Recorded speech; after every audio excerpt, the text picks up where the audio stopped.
My cheating husband gave me HIV and said it was from a blood transfusion. Until I tracked down his affair partner and she's negative. I'm 34 years old. Or at least I was when my entire life exploded into a million pieces that I'm still trying to pick up. The day I got my diagnosis was a Tuesday. Isn't that stupid? Like the day of week matters. But I remember it was Tuesday because I had taken the afternoon off work to go to my doctor's appointment. I thought it was going to be routine blood work. Maybe they'd tell me my iron was low or my cholesterol was up. Normal things. Things you fix with a pill or a diet change. Dr. Patterson called me back into her office after the blood draw. Not her nurse. Her. That should have been my first clue. She sat me down and her face had this expression I'd never seen before. Like she was already mourning me. Melissa, your test results came back positive for HIV. I laughed. I actually laughed because it was so absurd. So completely impossible. I'd been with my husband David for 12 years. Married for 9. We had 2 kids. We had a mortgage. We had a golden retriever named Biscuit. People like me don't get HIV. That's not possible, I said. There must be a mistake. But there wasn't a mistake. They ran the test again. Same result. I sat in my car in the parking lot for an hour after that appointment. Just sat there. Not crying. Not moving. Just existing in this new reality where everything I thought I knew had shifted sideways. I watched people walk by. Normal people going about their normal days. Getting coffee. Talking on phones. Laughing. And I thought about how I'd been one of them just an hour ago. How I'd never be one of them again. When I finally drove home, David was in the garage working on his bike. He did that every Tuesday evening. It was his thing. His me time. I stood in the doorway and just said it. I'm HIV positive. The wrench fell out of his hand. Clattered against the concrete floor. His face went completely white. What? How is that even possible? And here's the thing. Here's what I keep replaying in my mind over and over. His shock looked real. It looked genuine. He looked as confused as I felt. We both got tested immediately. He was positive too. For about 48 hours, we were in this together. This terrible thing that had happened to both of us. We held each other. We cried. We made plans for how we'd tell the kids when they were older. How we'd manage treatment. How we'd get through this. My mom came over and watched the kids while we went to appointments. She hugged me so tight I thought my ribs would crack. You're going to be okay, she whispered. Both of you. We'll figure this out. I wanted to believe her. And then David came to me with his theory. The blood transfusion, he said. It has to be from the blood transfusion. 3 years ago, David had been in a car accident. Nothing major, but he'd needed surgery and he'd received blood during the operation. It made sense. It was the only thing that made sense. Except it didn't make sense. Not really. Because I'd been faithful our entire marriage. I'd never even kissed another man. And if David had gotten it from a blood transfusion 3 years ago, I would have tested positive long before now. We'd done blood work since then. Routine stuff. Everything had been clean. But I wanted to believe him. God, I wanted to believe him so badly. We contacted the hospital. They pulled records. They tested everything. And here's what they found. Nothing. The blood David received was clean. Every unit. Every donor. All tested. All negative. That's when the cracks started to show. Maybe it was a false negative back then, David said. Maybe the donor was in the window period. All 4 donors? I asked. Because he'd received 4 units of blood. It only takes 1. But the hospital was adamant. They'd retested everything. Gone back through every protocol. There was no way David had contracted HIV from that transfusion. The woman on the phone from the hospital sounded almost offended. Like we were accusing them of negligence. We have the most rigorous testing protocols in the state, she said. Every unit is tested multiple times. The chance of infected blood getting through is virtually zero. Virtually zero. But David kept insisting. Kept saying it was the only explanation. I started doing my own research. I stayed up until 3 in the morning reading medical journals and CDC reports. And the more I read, the more a different picture started to form. The timeline didn't add up. If David had contracted HIV 3 years ago, his viral load would be different now. His immune system would show different markers. But according to his tests, his infection was more recent. Much more recent, maybe a year ago, maybe less. I printed out articles, highlighted passages, made notes in the margins. I confronted him on a Thursday night. The kids were at my mom's house. We were alone. The timeline doesn't match, I said. The blood transfusion theory doesn't work. He got defensive, angry, told me I was being paranoid. That grief was making me irrational. You're not a doctor, Mel. You're an accountant. Maybe leave the medical stuff to the professionals. But I wasn't irrational. For the first time in weeks, I was thinking clearly. If you didn't get it from a blood transfusion, I said slowly, then where did you get it? He looked me right in the eyes and said, I don't know, Mel. Maybe you gave it to me. That's when I knew. That's the moment I absolutely knew he was lying, because I hadn't been with anyone else. Not ever, not once. And he knew that. He knew that better than anyone, which meant he had. I didn't yell. I didn't scream. I just stood up and walked to our bedroom and locked the door. I slept there alone while he took the couch. And in the morning, I called a divorce lawyer. Her name was Patricia Chen. She had a reputation for being ruthless. Tell me everything, she said during our first consultation. So I did. The diagnosis, the timeline, the blood transfusion lie, the accusation. Patricia leaned back in her chair and steepled her fingers. He's hiding something, she said. The question is what, and how we prove it. David tried to talk to me over the next few days. Tried to apologize for suggesting I'd been unfaithful. Tried to smooth things over, but I was done. Done pretending. Done believing his lies. The divorce papers were filed within a week, and that's when my real investigation began. See, I'm an accountant. I work in forensics, actually. Corporate fraud. Finding money trails. Following the breadcrumbs. It's what I do for a living. And if there's one thing I'm good at, it's finding patterns where other people see chaos. I started with our credit cards. David had been careful. He always paid in cash when he could, but nobody's perfect. There were charges. Small ones. A hotel in the next town over. A restaurant we'd never been to together. A flower shop on a Tuesday afternoon when he told me he was working late. I made a spreadsheet. Dates, times, locations, amounts. A pattern emerged every other Friday for the past 18 months. There was something. Some charge. Some unexplained expense. Like clockwork, I checked his mileage logs. He kept meticulous records because he deducted vehicle expenses for work. And on those Fridays, Fridays, his mileage was always higher than it should have been. He was driving somewhere, regularly, consistently, about 120 miles round trip. I looked at his phone records. He'd deleted everything from his phone, but I pulled the records from our carrier. There was a number. It appeared maybe twice a month. Never for long, just quick calls, 30 seconds. A minute tops coordination calls, I realized. Planning meetups. I reverse searched the number. It belonged to someone named Amber Richards. I found her on social media within minutes. She was younger than me, maybe 28. She worked as a dental hygienist in a practice about 40 minutes from our house. She had long blonde hair and perfect teeth, and she posted pictures of herself at the gym 3 times a week. She looked nothing like me. I'm brunette, curvy. I don't post gym selfies because I barely have time to go to the gym between work and kids and life. I stared at her profile for hours, looking through her photos, her friends, her life. She seemed nice. She posted about her rescue dog, about her nieces and nephews, about books she was reading and recipes she was trying. She looked like someone I might have been friends with in another life. And then I saw it, a photo from 14 months ago. She was at a restaurant, the same restaurant David had charged on our credit card, the same date, the same time. In the background of her photo, partially obscured by her friend's head, was a man. I zoomed in, enhanced the image. It was David. My hands were shaking so hard I almost dropped my laptop. I created a fake profile, generic name, stock photo of a random woman from a free image site. I followed her, watched her stories, learned her routines. She went to the same coffee shop every morning, a place called Brewster's on 5th Street. She posted about their vanilla lattes at least once a week. I drove there on a Monday morning, sat in my car across the street, and at 7:15 she walked in wearing scrubs and carrying a yoga mat. She was real. She was absolutely real. I didn't confront her. Not then, I just watched. Confirmed she existed. That my theory wasn't crazy. She came out 12 minutes later with her latte in a paper bag, probably a muffin or a croissant. She got in a silver Honda Civic and drove away. I followed her, kept 3 cars back, watched her drive to the dental office where she worked. Then I went home and I did something I'm not proud of. I hacked David's laptop. He'd changed all his passwords after I asked for the divorce, but I knew his patterns. I knew how his brain worked. His passwords were always some combination of sports teams and years. It took me 3 tries to get into his email, Patriots 2016. And there they were, hundreds of them. Emails to Amber, sweet emails, romantic emails, emails planning meetups and talking about their future together. He told her he loved her. He told her he was going to leave me. He told her she was the best thing that had ever happened to him. The same things he'd said to me 12 years ago. I wanted to throw up, but I kept reading because I needed to know. I needed to know everything. There were emails about meeting at hotels, about weekends away when he'd told me he was at conferences, about gifts he'd bought her, jewelry, concert tickets, a weekend trip to the coast, all charged to a credit card I didn't know existed. And buried in those emails, about 8 months back, was one that made my blood run cold. David had written to Amber, "I'm worried about that thing we talked about. I think we should both get tested, just to be safe." Her response, "Don't freak out, it's probably nothing. But yeah, we can get tested if it'll make you feel better." I scrolled frantically through more emails, looking for follow-up, looking for results. Nothing. They never mentioned it again, which either meant they got tested and everything was fine, or they never got tested at all, or they got tested and didn't discuss it over email. I needed to know. I needed to know if Amber was positive too, because if she was, then she was the source. She was the reason I was infected, the reason my entire life had been destroyed. But if she wasn't,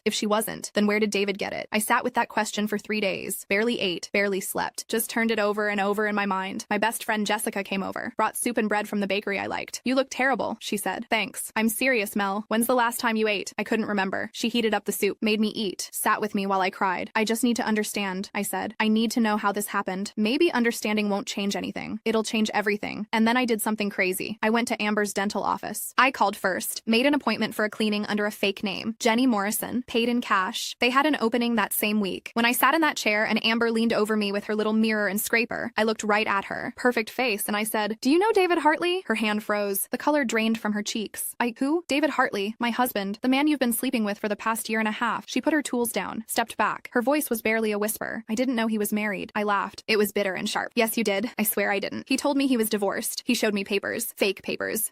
What? I sat up in the chair. "He's not divorced. We're in the middle of divorce proceedings now. But for the last year and a half, we were very much married." She started crying, right there in the exam room, mascara running down her face. "I'm so sorry," she said. "I didn't know. I would never. I'm not that kind of person." And here's the thing. I believed her. She looked genuinely destroyed, genuinely shocked. "Did he give you HIV?" I asked. Her head snapped up. "What? Did David give you HIV?" No, I'm negative. I got tested 2 months ago. Full panel. Everything came back clean." My brain stuttered to a stop. "You're negative?" "Yes. I get tested every 3 months. I'm very careful about that. It's something I've always done, even in relationships." But that didn't make sense. That didn't make any sense at all. "When did you last sleep with him?" 3 weeks ago. Right before he said he needed space. Said things were complicated. I haven't heard from him since. 3 weeks ago. After my diagnosis. After he knew he was positive. He'd still been sleeping with her, putting her at risk, not telling her. I stood up from that dental chair. My legs felt like jelly. "You need to get tested again," I said. "Right away. He's HIV positive," and he gave it to me. Amber's face went gray. She grabbed the counter to steady herself. "But I'm negative. I just got tested." "How is that possible?" "I don't know," I said. "But you need to get tested again. Now. And you should know. He knew. He knew he was positive, and he didn't tell you." She sank into the dental chair, the chair where I'd just been sitting. Oh my God, she whispered. Oh my God. I left her there. The receptionist gave me a strange look as I walked out. I probably looked as shell-shocked as I felt. I left the office in a daze, got in my car, drove. None of it made sense. If Amber was negative and I'd been faithful and the blood transfusion was clean, then where did David contract HIV? There had to be someone else. Someone before Amber, someone he wasn't telling me about. I went back to the credit card statements, further back this time, 2 years, 3 years, looking for other patterns, other anomalies, and I found them. 3 years ago, before the car accident, there were charges, different patterns, a hotel downtown, always on Wednesday nights, always the same hotel, the Riverside Inn. The charges stopped right after his accident, right after the blood transfusion theory became convenient. I called the hotel, told them I was trying to track down information about my husband's stays there. The woman on the phone was hesitant at first, but I played the wronged wife card hard. Told her I needed closure, needed to understand. She looked up the records. He was irregular, she said. Always booked under his own name, always room 412. Was he alone? There was a pause. I can't really say, privacy and all that. Please, I said. I just need to know. My marriage is over. I just need to understand what happened. Another pause. Then quietly, the room was always booked for 2 people, but I don't know who the other person was. I'm sorry. Someone else. There'd been someone else before Amber. I drove to the Riverside Inn, walked into the lobby. It was nice. Not fancy, but nice. Clean. The kind of place business travelers stay. The kind of place where nobody asks questions. I approached the desk. Different woman than the one I'd spoken to on the phone. I'm looking for information about a guest who used to stay here regularly. 3 years ago. Always on Wednesdays. Always room 412. She typed on her computer. I'm sorry, I can't give out information about guests. I pulled out my phone. Showed her a photo of David. This is my husband. I'm in the process of divorcing him. I'm trying to understand the extent of his affairs. She looked at the photo. Something flickered in her eyes. I remember him, she said quietly. He was always very polite, always tipped well. Do you remember who he was with? She glanced around. The lobby was empty. I shouldn't be telling you this. Please. She bit her lip. I don't know a name, but I remember it was always the same person. I remember because it was unusual. Most affairs, you know, they switch partners, but not this one. It was always the same person. Very consistent. Can you describe them? I only saw them from a distance a few times. I worked the front desk, not housekeeping, but I think it was a woman. Long dark hair, tall. That's all I remember. Long dark hair, tall. Not much to go on, but it was something. I went back to the phone records, way back, 3 years, looking for patterns. There was a number. It showed up regularly 3 years ago. Then it disappeared completely. Right around the time of David's accident. More coordination calls, more secret meetings. I traced it. It was disconnected now, but I found an old social media account attached to it. A woman named Vanessa Chen. Her last post was from 3 years ago. Moving across the country for a fresh start. New city, new life, new me. She'd moved to Seattle. I found her current profile. She was a nurse now, working in an ER. Her profile picture showed a woman with long dark hair. She was tall. Even sitting down you could tell. This was her. I sent her a message. My name is Melissa Hartley. I think you knew my husband David 3 years ago. I need to talk to you. It's urgent. She responded within an hour. I'm sorry. I don't know anyone named David Hartley. I sent her a photo of David. 5 minutes later. Oh my God. Is that Derek? Derek? He'd used a fake name. Of course he had. Yes, I typed. That's him. I haven't talked to him in years. We dated for about 6 months. It ended badly. Why are you contacting me? My hands were shaking as I typed. Did Derek ever tell you he was HIV positive? The 3 dots appeared and disappeared. Appeared and disappeared. Finally. No, but I need to tell you something. And I don't know if it matters now, but Derek wasn't who he said he was. About a lot of things. What do you mean? I found out near the end of our relationship that he was married. He'd been lying to me the whole time. That's why I ended it. That's why I moved. I couldn't deal with the betrayal, with knowing I'd been the other woman. Did you sleep with him? Yes. Are you HIV positive? No. I get tested regularly for work. I'm negative. I was tested last month. Why are you asking me this? I took a deep breath and typed out the whole story. The diagnosis, the lies, the timeline, everything. Her response came quickly. I'm so sorry. That's horrific. I had no idea. He told me his name was Derek Morrison. He told me he was a sales consultant. He told me he traveled for work. He told me he was divorced with no kids. Everything was a lie. Do you remember him ever being sick? Any symptoms? Not really. He was always healthy. Always had energy. Although, there was one time, maybe a month before I ended things, when he said he wasn't feeling well. Said he had the flu, but he bounced back quickly. Vanessa, this is going to sound strange, but do you remember if Derek ever mentioned being with anyone else? Any other partners? Not that he told me about. But honestly, who knows? He lied about everything else. He probably lied about that too. Dead end. But something was nagging at me. Something I couldn't quite put my finger on. I looked at the timeline again. Vanessa had ended things with David 3 years ago. Shortly after, he'd had the car accident. Then the affair with Amber had started about 18 months ago. There was a gap. About a year and a half where I couldn't account for David's activities. I went back to the credit card statements for that gap period. There weren't many charges. Everything looked normal. Work expenses, gas, groceries, regular life. But there was one thing, a recurring charge. Every month, $50 to something called Wellness Health Partners. I Googled it. It was a clinic, a private medical clinic. In the city, I called them. Wellness Health Partners, how can I help you? Hi, I'm trying to get information about a patient, my husband. We're going through a divorce and I need medical records. I'm sorry. We can't give out patient information without proper authorization. What kind of clinic are you? We're a private practice specializing in sexual health and wellness. Sexual health. My heart started pounding. What does that mean exactly? We provide testing, treatment, and counseling for sexually transmitted infections. We also provide PrEP, PEP, and ongoing care for patients with HIV. I hung up. David had been going to an HIV clinic for over a year, making money monthly payments. I sat in my kitchen and I tried to make sense of it all. David had cheated with at least 2 women that I knew of, probably more, but both of them were negative, which meant either they got incredibly lucky or David had contracted HIV some other way, some way he wasn't telling anyone about. I called my divorce lawyer, asked if there was any way to force David to disclose his full medical history. Not unless you can prove it's relevant to the divorce proceedings, Patricia said. It's relevant to my health, to my life. He infected me. I need to know where he got it. I understand. Let me see what I can do. She sounded skeptical. Like this was a long shot, but 2 days later she called back. I got his medical records. Everything from the past 5 years. You might want to sit down for this. I sat. 3 years ago, a few months before his car accident, David went to Wellness Health Partners. That's the clinic you mentioned. He was tested for HIV. My heart stopped. And he was positive. He tested positive 3 years ago, Melissa. Before the car accident. Before the blood transfusion excuse. Before Amber. Before you were infected. The room spun. He knew.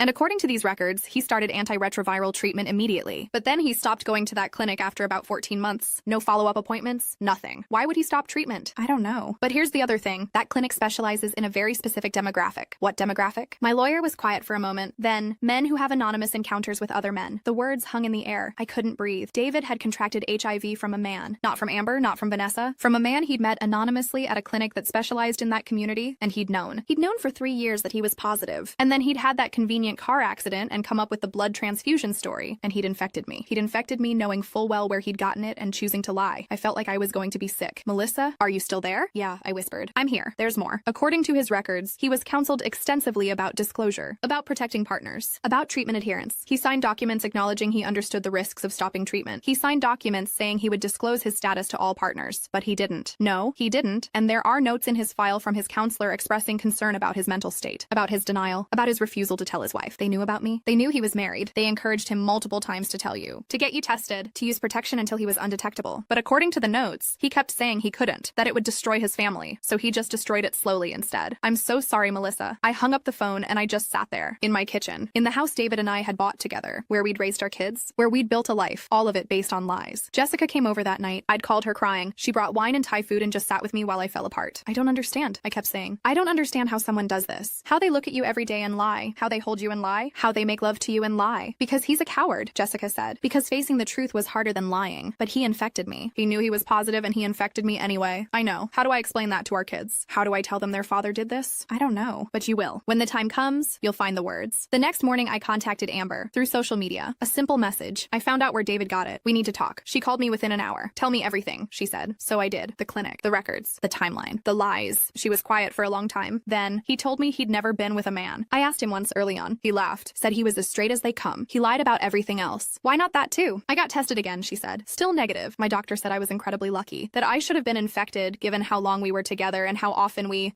I know, I'm so angry, she said. I'm angry at him for lying, but I'm also angry at myself for believing him. You're not the one who should be angry at yourself. He's the one who did this. I know, but still, I should have seen the signs. There weren't any signs. That's what makes him so dangerous. He's a good liar. We talked for over an hour about David, about the lies, about how we'd both believed him so completely. And by the end of that conversation, something had shifted. Amber wasn't the enemy anymore. She was another victim. Another person David had used and discarded. Will you testify? I asked. If it comes to that, against David? Yes. What are you planning? I'm pressing charges, criminal charges, for knowingly exposing me to HIV without disclosure. Then yes, she said. I'll testify. He should pay for what he did. I reached out to Vanessa too. Told her everything I'd learned. I want to press charges too, she said. He exposed me. He could have infected me. I've been living in fear for 3 years thinking I just got lucky. But it wasn't luck. It was pure chance. And he knew. He knew the whole time what he was doing. Patricia, my lawyer, connected me with a prosecutor, a woman named Diana Foster, who specialized in criminal cases involving HIV exposure. These cases are hard, she told me in our first meeting. They require proving intent, proving that he knew his status and deliberately exposed you without disclosure. I have his medical records. I have proof he knew. Good, that's a start. But we'll also need to prove he had sex with you after his diagnosis without your knowledge of his status. He did. Multiple times. Right up until my diagnosis. Can you prove it? We were married. We lived together. I can prove opportunity. And I can prove that I never knew his status until after I was diagnosed. Diana nodded. Okay, let's build this case. It took months. Gathering evidence, taking statements, building a timeline. I had to relive every moment, every lie, every betrayal. And through it all, David maintained his innocence. Claimed he didn't know. Claimed the clinic records were wrong. Claimed he was being persecuted. That night, I sat David down. He was staying in an apartment across town now. We'd agreed to meet to discuss custody arrangements, but I had other plans. I put the medical records on the table between us. I know, I said. He looked at the papers. His face didn't change. You know what? I know you tested positive 3 years ago. I know where you got it. I know you've been lying this entire time. For a long moment, he said nothing. Then he sighed. Like I'd caught him in some minor inconvenience. It's complicated, he said. Complicated? You gave me HIV. You knew you were positive and you infected me anyway. You lied about blood transfusions. You let me believe we were in this together when you knew the whole time it was your fault. fault. I was scared. You were scared? I'm the one who's going to have to take medication for the rest of my life because of you. Our kids are going to grow up knowing their father did this to their mother. And you were scared? I didn't mean for it to happen. Which part? The part where you cheated on me? The part where you contracted HIV? The part where you stopped treatment? The part where you had unprotected sex with me knowing you were positive? Which part didn't you mean, David? He put his head in his hands. I thought if I just didn't think about it, it would go away. I thought maybe the test was wrong. I thought you thought about yourself. Only yourself. Not about me. Not about Amber or Vanessa or whoever else you were sleeping with. Just you. I'm sorry. Sorry doesn't fix this. He looked up at me. What do you want me to say? I want you to tell me the truth, all of it. I want you to tell me why you did this. Why you kept putting people at risk. Why you couldn't just be honest. He was quiet for a long time. Then, because I was ashamed. Because I didn't want anyone to know. Because I thought I could handle it on my own. You couldn't handle it on your own. You had resources. You had medication. You had options. And you chose to ignore all of it and pretend it wasn't happening. I know. Do you? Do you really understand what you've done? He didn't answer. You ruined lives, David. Mine. Possibly Amber's if she hadn't been lucky. Possibly Vanessa's. Who knows how many others. All because you were too ashamed to deal with your own choices. What do you want from me? I want you to take responsibility. I want you to face what you've done. And then what? You get to feel better? You get to be the hero? No. Then maybe you become a person who deserves to be in his children's lives. Because right now you're not. That hit him. I could see it. Don't use the kids against me. I'm not using them against you. I'm protecting them from you. From what you've become. I gathered the medical records and stood up. My lawyer will be in touch. And just so you know, I'm pressing charges. What you did is criminal. In this state, knowingly exposing someone to HIV without disclosure is a felony. His head snapped up. You can't. I can. And I will. I walked out of that apartment and I never looked back. The legal process took months. David tried to fight it at first. Tried to claim he didn't know he was positive when we had sex. Tried to claim the medical records were somehow falsified, but the evidence was overwhelming. The clinic confirmed everything. The dates, the counseling, the signed disclosure documents, the notes from his counselor expressing concern. His lawyer tried to make a deal. Probation, community service, mandatory treatment, but Diana pushed for prison time. He put multiple people at risk, she argued. He knew his status. He received counseling about disclosure. He signed documents acknowledging his responsibility, and he did it anyway. Multiple times, with multiple partners. The trial was brutal. I had to testify. So did the clinic staff. So did Amber and Vanessa. Amber broke down on the stand. Talked about how David had told her he loved her. How he'd promised her a future. How he'd exposed her to a deadly virus without giving her the choice to protect herself. Vanessa was angry. She testified about the fake name, the lies, the manipulation, the fear she'd lived with for 3 years. And I testified about the marriage, the trust, the betrayal, the diagnosis, the way David had looked me in the eyes and blamed me. The jury deliberated for 2 days, guilty on all counts. David eventually took a plea deal. 3 years in prison, registration as a sex offender, mandatory ongoing treatment and disclosure requirements after release. He'd serve at least 2 years before being eligible for parole. At sentencing, the judge looked at David and said, "You were given every opportunity to do the right thing, every resource, every chance to protect your partners. And you chose, repeatedly and consciously, to put your own comfort above their safety. That's not just irresponsible. It's evil," David cried, begged for leniency, talked about his kids, his future. But the judge was unmoved. "You should have thought about your kids before you infected their mother," she said. And that was it. He was led away in handcuffs. I watched him go. Felt nothing. Not relief. Not satisfaction. Just emptiness. Amber reached out to me after the sentencing. We met for coffee. The same coffee shop where I'd first seen her in person. "I'm sorry," she said. "I know it doesn't change anything, but I really didn't know about any of it." "I believe you," I said. "And I did. I feel so stupid. I should have seen the signs. Should have questioned things more. He was good at lying." "That's not your fault. How are you doing?" "I mean, really?" I thought about it. "I don't know. Some days I'm okay. Some days I'm not. But I'm dealing with it." "Are you on medication?" "Yeah, my viral load is almost undetectable now. Doctor says I should be fine. That I'll probably live a normal lifespan." "That's good." We sat in silence for a moment. "I hate him," Amber said suddenly. "I really hate him." "Me too." "Do you think he'll change? In prison?" "I don't know. I don't care anymore. I care. I care that he understands what he did. That he feels remorse. Maybe he will. Maybe he won't. But that's not our responsibility anymore." Vanessa sent me a long email after the trial. She couldn't come to the sentencing. Too far away, too expensive, but she wanted me to know she was grateful. "You did what I couldn't do," she wrote. "You held him accountable. You made sure he couldn't do this to anyone else. Thank you." The hardest part was telling my kids. They were 8 and 6 at the time. Too young to understand everything, but old enough to know their dad had done something very bad. "Why did Daddy hurt you?" My daughter Emma asked me one night. "Because he made some very selfish choices," I said. "And sometimes when people make bad choices, other people get hurt. Are you going to be okay?" I pulled her close. "Yes, baby. I'm going to be okay." "Is Daddy going to be okay?" I didn't know how to answer that. So I just said, "I hope so." My son Jake was angrier. He didn't want to talk about David. Didn't want to visit him in prison. Didn't want anything to do with him. "He hurt you," Jake said. "Why would I want to see him? He's still your father." "He's not my father. Fathers protect their families. He destroyed ours." I couldn't argue with that. And the strange thing is, I believed it. For the first time since my diagnosis, I actually believed I was going to be okay. My viral load became undetectable within 6 months of starting treatment. My doctor said I'd probably live a completely normal lifespan, that I could have relationships, that I could even have more children if I wanted, without risk of transmission. David's betrayal had changed my life forever, but it hadn't destroyed me. I started a blog about my experience. Anonymous at first. I called it Undetectable Truth. I wrote about the diagnosis, the lies, the investigation, the trial, everything, and people responded. Hundreds of people. Thousands. Messages from people going through similar situations. People who'd been infected by partners who knew and didn't disclose. People who were fighting for justice. People who were just trying to survive. I answered every message I could, gave advice when I had it, just listened when I didn't. After a few months, I attached my real name to the blog, Melissa Hartley. I wanted other people going through similar situations to know they weren't alone, to know that speaking up was possible. The blog got picked up by a few news outlets, local at first, then national. I did some interviews, told my story over and over. Some people called me brave. Some called me a victim. Some said I should have known, should have seen the signs. Those comments hurt, but I learned to ignore them. I met someone through the blog. His name was Marcus Chen. He'd been infected by a partner 10 years ago, long before I'd met David, long before any of this. He'd gone through his own legal battle, his own healing process. We talked for months before we met in person. Long emails, video calls, getting to know each other in this strange, safe space where we both understood what the other had been through. And when we finally did meet, it felt easy, natural, like I'd known him forever. We met at a coffee shop, neutral territory. He was tall and had kind eyes, and when he smiled, it reached all the way to his face. Hi, he said. Hi, I said back. And we talked for hours about everything, about our experiences, our healing, our fears, our hopes. I never thought I'd trust anyone again, I told him. Neither did I, he said. But here we are. Here we are. We took things slow, really slow. Months of just talking, getting to know each other, building trust. He met my kids after 6 months. They liked him, especially when they found out he could cook. He makes way better spaghetti than Dad ever did, Emma said. That stung a little, but also felt like progress. A year after we met, Marcus and I moved in together, combined our households, blended our lives. It wasn't always easy. We both had baggage, both had triggers, both had moments where the past crept in and made the present harder, but we worked through it together. David got out of prison after 2 years for good behavior. I heard through mutual friends that he'd moved to another state, started over somewhere new, changed his name. Good, I thought. Maybe he'd learned something. Maybe he'd be honest now. But mostly, I didn't think about him at all anymore. My kids are teenagers now. Emma is 16. Jake is 14. They know the whole story. I told them when they were old enough to understand. To process it, they each dealt with it in their own way. Emma maintains limited contact with David, calls him on birthdays, sees him maybe once a year when he comes through town. Jake wants nothing to do with him, hasn't spoken to him in 3 years. Changed his last name to mine legally when he turned 13. I don't tell them what to do. It's their relationship with their father, their choice. David reached out to me once, about a year after his release. An email. I'm sorry, it said, for everything. I know sorry doesn't fix anything, but I wanted you to know I'm getting help now, therapy, treatment. I'm trying to be better. I didn't respond. What was there to say? Sorry doesn't uninfect me. Doesn't give me back the years of trust I lost. Doesn't fix what he broke, but I didn't wish him ill either. I just wished him gone from my life. As for me, I'm healthy. I'm happy. I married Marcus 3 years ago. Small ceremony. Just family and close friends. The kids walked me down the aisle. We have a good life together. A quiet life. Marcus works as an advocate now too. We run the blog together. We speak at conferences. We lobby for better disclosure laws, for better protection for people with HIV.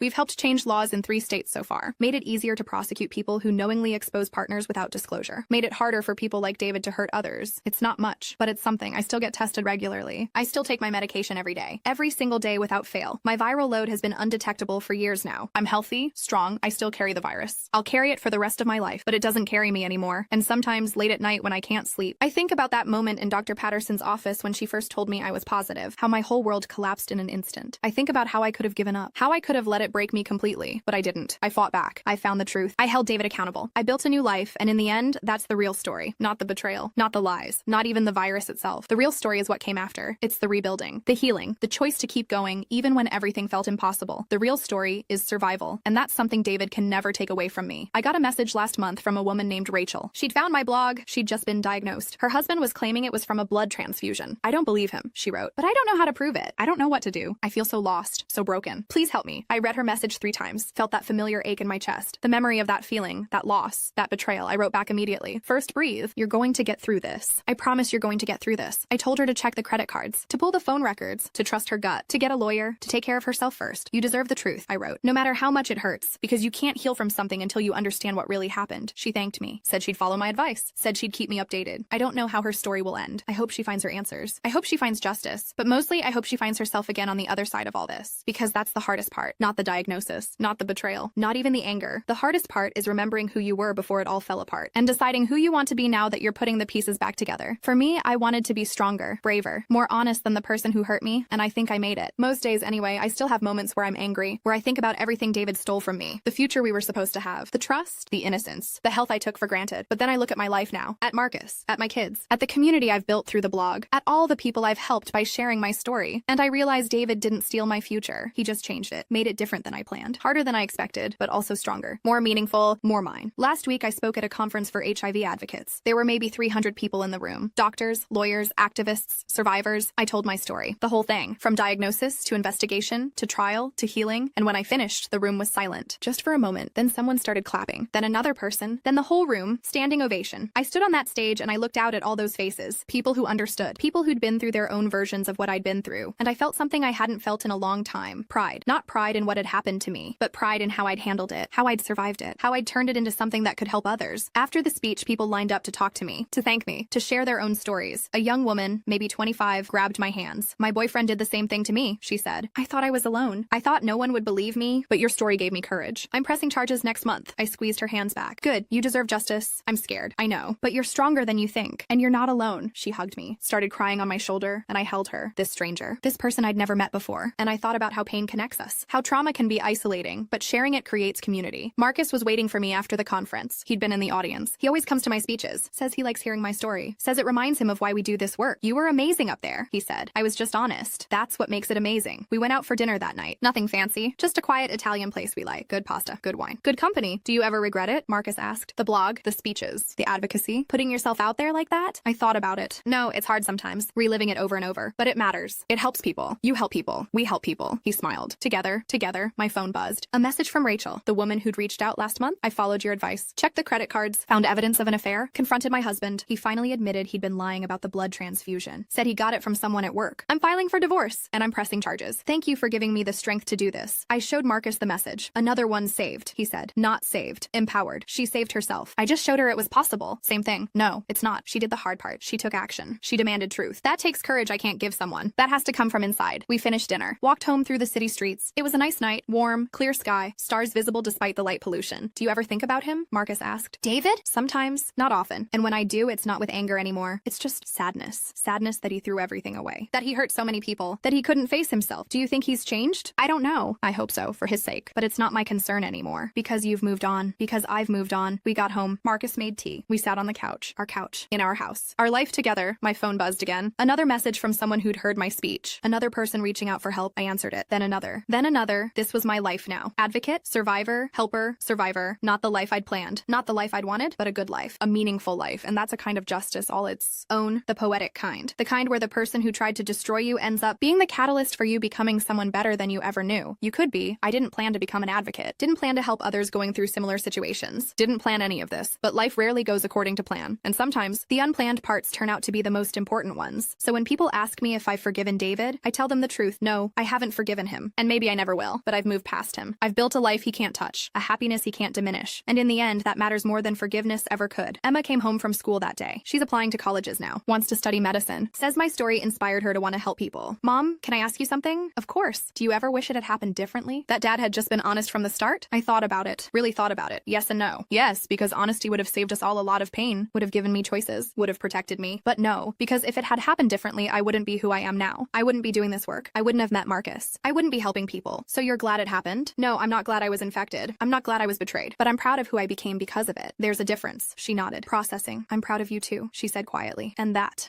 right there, that made everything worth it. Jake came home an hour later. He'd been at basketball practice. He's good. Really good. Has scouts looking at him for college teams? Mom, someone at school asked me about Dad today. My heart clenched. What did they ask? If it was true, what he did. There's an article online about the trial. Someone found it. What did you tell them? I told them it was true. That my dad hurt you. That he's in prison. And that I don't talk to him anymore because of it. How did that feel? Weird, but also good? Like I was standing up for you. I pulled him into a hug. This kid who'd grown so much. Who'd had to deal with so much at such a young age. You don't have to defend me, I said. You don't have to explain anything to anyone. I know, but I wanted to. I wanted people to know that what he did was wrong. That you didn't deserve it. That you're a good person. Thank you, baby. He pulled away. Looked at me seriously. Are you ever gonna date anyone else? Besides Marcus, I mean. Like later? I laughed. I'm married to Marcus. I know. But like after, if something happens. Jake, what are you really asking? He shrugged. I guess I'm just wondering if you'll ever trust anyone again. The way you trusted Dad, I trust Marcus. But that took years. It did. And if something happened to Marcus and I met someone new, it would probably take years again. Trust is earned. It's not given freely. Not anymore. He nodded. Good. You should make people work for it. I will. That night, after the kids went to bed, I sat with Marcus on our back porch. We'd planted a garden, vegetables and herbs and flowers, things that grew. I got an email today, Marcus said, from a publisher. They want me to write a book about my experience, about advocacy. That's amazing. Are you going to do it? I don't know. It feels overwhelming. All those words, all that vulnerability, you'd be good at it. Would you help me? Of course, he squeezed my hand. Maybe we could write it together. Both our stories, how we found each other, how we healed, a joint memoir, something like that. Showing people that life after HIV, after betrayal, after everything, it's possible. I thought about it, about putting everything down in a book, making it permanent, reaching even more people. Okay, I said, let's do it. And we did. Spent the next year writing, editing, pouring our stories onto pages. The book came out last spring. Undetectable, a love story about survival. It did better than we expected. Made some bestseller lists, got reviewed in major papers. But more importantly, it reached people. People who needed to hear that they could survive, that they could heal, that they could could find love again. We got letters, hundreds of them, from people all over the world. From a woman in South Africa who'd been infected by her husband and thought her life was over. From a man in Australia who'd been too afraid to press charges against his partner until he read our story. From a teenager in Ohio who found out her father had been lying about his status and didn't know what to do. Each letter reminded me why we did this work, why we shared our pain, why vulnerability mattered. David reached out after the book came out. Another email, I read your book, both of your stories. I don't know what to say except I'm sorry, and I understand if you never forgive me. I don't forgive me either. I showed Marcus the email. Are you going to respond? I don't think so. There's nothing left to say. He sounds remorseful. Maybe he is. Maybe he's learned. Maybe he's changed. But that's not my concern anymore. My concern is moving forward, not looking back. Marcus kissed my forehead. You're right. Forward is better. The book tour was exhausting. City after city. Interview after interview. Q&A sessions that went hours long because people had so many questions, so many stories to share. But it was also rewarding, seeing people's faces light up with recognition, with hope, with understanding that they weren't alone. In Seattle, a woman stood up during a Q&A. My name is Vanessa, she said. I recognized her immediately, even though we'd never met in person. I was one of David's victims, she continued. Melissa reached out to me years ago, helped me understand what had happened, gave me strength to move on. I just wanted to say thank you for everything. After the event, we talked, really talked, for the first time face to face. I'm married now, she said. I have 2 kids. I'm happy. I never thought I'd get here, but I did. I'm so glad. And it's because of you. Because you showed me it was possible. You did the work. You healed yourself. With your help, we hugged. And in that moment, I understood. This was why I'd shared my story. For people like Vanessa. For people like Rachel. For every person who'd felt alone and broken and hopeless. To show them they could survive. Because I had. I still get tested regularly. I still take my medication every day. I've been undetectable for 8 years now. 8 years of viral loads below detectable limits. 8 years of being healthy. Of living fully. Marcus and I are talking about adoption. Maybe adding to our family. The kids are almost grown. Almost out of the house. And we have so much love to give. Are you sure? Emma asked when we told her. You guys aren't too old? Thanks for that, I laughed. I just mean, it's a big commitment. It is. But we're ready. Jake was more enthusiastic. I always wanted a little brother or sister. Maybe not at 14, but better late than never. We're in the process now. Paperwork and home visits and interviews. It's a lot. But we're excited. Excited to show a child that families come in all forms. That love is what matters. That survival is possible even after the worst has happened. Sometimes I think about alternate realities. Versions of my life where David never cheated. Where I never got infected. Where everything went according to plan. Would I be happier? Maybe. Probably. But would I be the person I am now? Would I have helped all the people I've helped? Would I have met Marcus? Would I have found this sense of purpose? No. And I can't regret becoming who I am. Even if the path here was painful. Because this story isn't about David anymore. It never really was. It's about me. About survival. About the strength you find when you have no choice but to be strong. It's about tracking down the truth even when everyone wants you to accept the lies. It's about those moments when everything falls apart and you have to decide if you're going to let it bury you or if you're going to dig your way out. I chose to dig and I'm still here. Still fighting. Still living. Still taking my medication every morning and choosing to be grateful for another day. Because that's what surviving looks like. Not perfect. Not pretty. Not what I imagined. But mine. Completely and utterly mine. And no one can ever take that away from me again. The other day, Emma found an old photo album. Pictures from before. When David and I were still together. When everything seemed fine. You look happy here, she said. I was. Or I thought I was. Do you miss it? That version of your life? I looked at the photos. Young Melissa. Naive Melissa. Melissa who trusted too easily and believed too completely. No, I said honestly. I miss the innocence. I miss not knowing that people can be that cruel. But I don't miss being her. Because she didn't know her own strength yet. And you do? Yeah, I do. Emma smiled. Close the album. Good. Because you're pretty strong, Mom. So are you. I learned from the best. And that, right there. That's the legacy I want to leave. Not the pain. Not the betrayal. Not the virus. The strength. The resilience. The refusal to let someone else's choices define my worth. Because at the end of the day, that's the real story. Not how I was broken. But how I put myself back together. Better than before. Stronger than before. More myself than ever before. And if someone reads this story, someone going through their own version of what I went through, I hope they take away one thing. You will survive this. It won't be easy. It won't be quick. There will be days when you want to give up. When the anger and the pain and the unfairness of it all feels like too much. But you will survive. And one day, you'll look back and realize that the worst thing that ever happened to you was also the thing that made you who you were meant to be. Not because suffering is noble. Not because pain has inherent meaning. But because you chose. Every day you chose to keep going. To keep fighting. To keep becoming. And that choice? That's everything. That's the whole story. My name is Melissa. I'm 43 years old now. I've been living with HIV for 9 years. And I'm here to tell you, life doesn't end at diagnosis. It doesn't end at betrayal. It doesn't end at the moment you think it does. It just changes. And sometimes, if you're brave enough to face the change, to walk through the pain, to demand the truth and fight for justice, sometimes you end up exactly where you're supposed to be. Not where you planned, but somewhere better, somewhere real, somewhere yours. And that's enough. More than enough. That's everything.